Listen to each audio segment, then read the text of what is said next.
Faraday.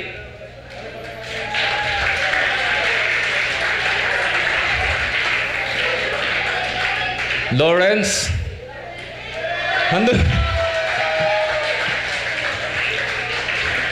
Mosley.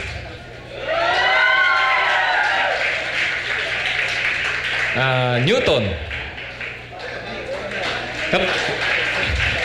And of course, ito, biglang lumangas po ito eh. Towns.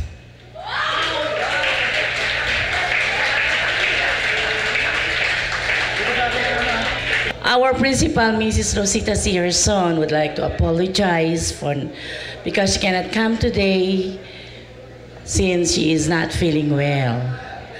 So she requested me to give you some words of welcome to inspire you, as if there is a need for me to inspire you. Kitang-kita naman sa mga mukha niyo yung masasaya na kayo. Di ba?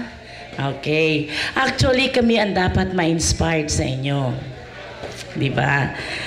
At dahil sa inyong pagbisita sa amin, madalas niyong pagbisita sa amin, ginagawa namin lahat ang paraan upang ma-maintain ang standard ng Manila Science High School.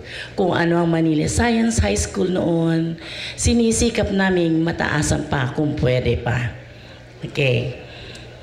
We are very grateful that you have not forgotten your alma mater and you always think of what is good. What good things you can do for Manila Science High School. So in behalf of our principal and the administrative staff, the students, the non-teaching and the teaching staff, we welcome you to Masay. Please come home as often as you want. And I hope that you will have a very memorable and a fruitful homecoming. God bless you all. Yung iba talagang nagbago.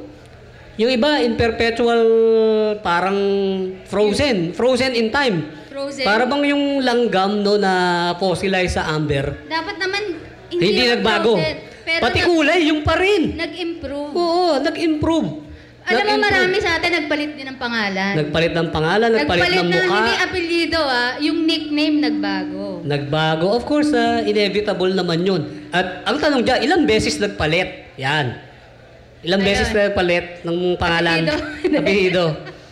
Yun. Bago tayo mapunta dyan, let's introduce the Masaya Alumni Foundation.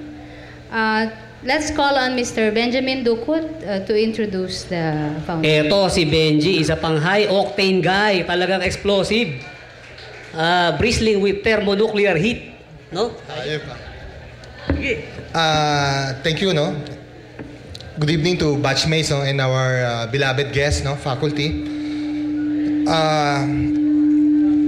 Do you still remember when we had our commencement exercise? Di ba sa PhilAm Auditorium to? This was on March 24, Tuesday, 9 a.m. PhilAm United Avid. At the end of the day pala nun, we were inducted as Manila Science Alumni Association member. So matagal na tayong member, 25 years na.